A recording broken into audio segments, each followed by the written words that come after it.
Pointillism. It's a 6-poem series. The first poem is called 26 Soldiers of Lead. Does anyone know Benjamin Franklin's quote, with 26 soldiers, for those who don't know it, with 26 soldiers of lead, I will conquer this world. And it refers to the letters of the alphabet. 26 soldiers of lead.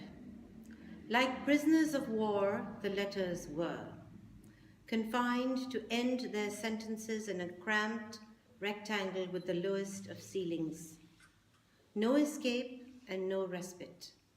Silence inside the eye of sentience, while everyone looks here and there, eyeless, away. Shall we take another toke of this perpetual unfinishing? Long after the bombers had gone home, their mouths still smacked of that falling sky. How are yous and I love yous punctuated by a rain of deadly dashes. Their lines rudely amputated, the letters lost their sea legs, became a gangrenous and obtuse Morse code, blacked out and blanked out, month after month, one postcard per month. For that was what was allowed from the old country of his birth.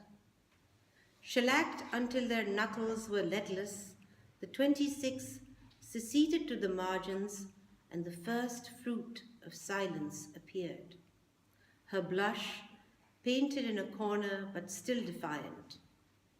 A streetwise rose with a swagger in her thurlicues, as if she wasn't the queen of flowers, held just so in countless miniatures, but her upstart, jaundiced yellow, dirty blonde weed cousin dandelion crackled out of yesterday's sidewalk. Atomic Nukta. This is the second poem in the series. Chalk it up to DNA. The male censors weren't such a heartless bunch after all. Noor Jahan was left untouched, down to the khalish, double helix thorns edging a raga of absence down her throat. She loves me not. Gullet is a concavity between two sore teeth, late Middle English, from Old French, goulet, from Latin gula, from Proto-Indo-European gullah, as in gullible. Somebody had swallowed. A joke your father braided into the Celtic guluband of a Mughal empress. Too many miles to Stone, east of the spot that she dressed up the sepia rose postcard in a tall story, a sieve, endlessly sifting that shifting sand shroud called Sindh. Who grabs you by the border collar? Calligraphy of concertina wires on the displaced and splayed dharti, that which you wore and that which wore you. Separated at birth, to thar is to tremble.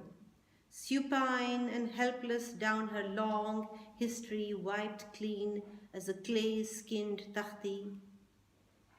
A daisy chain later, the thorns reminded her of that other atomic nukta. You know, the one that dub angst, autocorrect, acting like any old cowboy cop changes to nuke. Poem 3. Cowboys and cowboys. Now that there are cowboys and cowboys, now that there is a red line that breaks and breaks you, trumped up to twist into a noose, the same line that you and I went humming rhyme arm in arm, what I called Ganga Jamni, what you called a Venn diagram.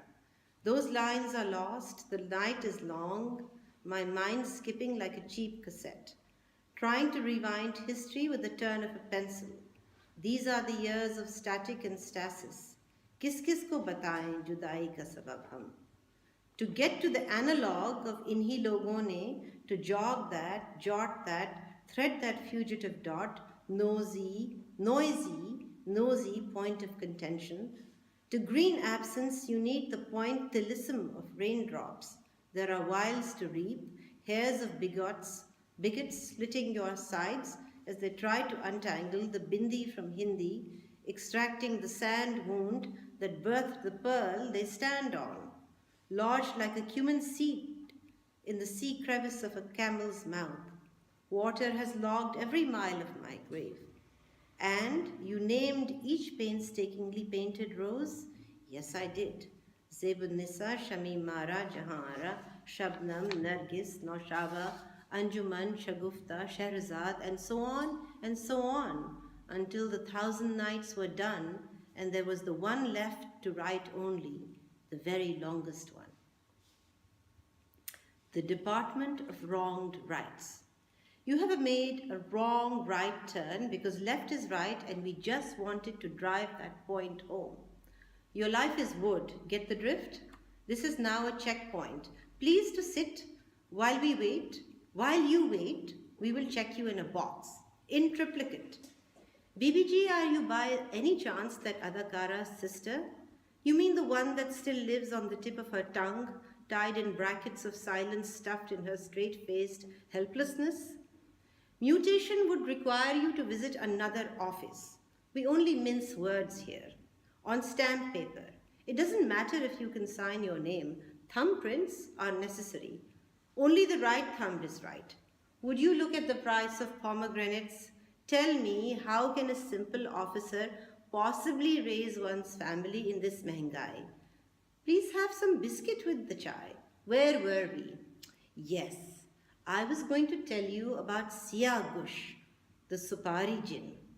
It is he who cracks your nuts into a heart, he who folds your teeth into paper-thin walls of limestone, your legs into eighths of red ochre, he who breaks your spine into a moist green triangle spiked with nails of cloves, he who offers the bite of bruise-bright cardamom shot through with the tracery of electric moonlight jam down your throat.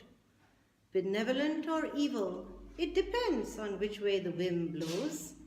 You must not only believe he exists, but solemnly attest before we can continue.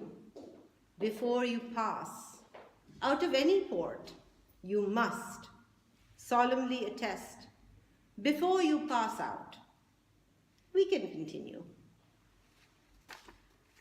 Notes from a holding pattern. When the paper-thin roses that began as a lullaby had climbed all the walls of the garden of the 1,001 nights. But first there was a gold-green blur and blood-red roses crowning the heads of walking thorns with the strength of 10 oxen. Or so it seemed. Lahore was a mirage. If you got too close, it disappeared.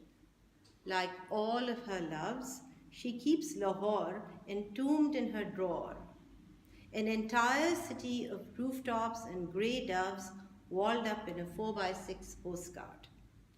The mythical walled city itself, a walled-in Anarkali, hard-pressed in the pages of a Basant beyond all remnants of return. Taproots. The eyes of Laila are almonds. Morning is a white sheet where no one takes off their shoes. Gather them into piles, perilous pyramids to recite the names of loss. Under your breath, circumambulating the graveyards of possibility. The eyes of Laila come into this world wearing their coffins. The eyes of almonds are blind. The eyes of Laila are blind.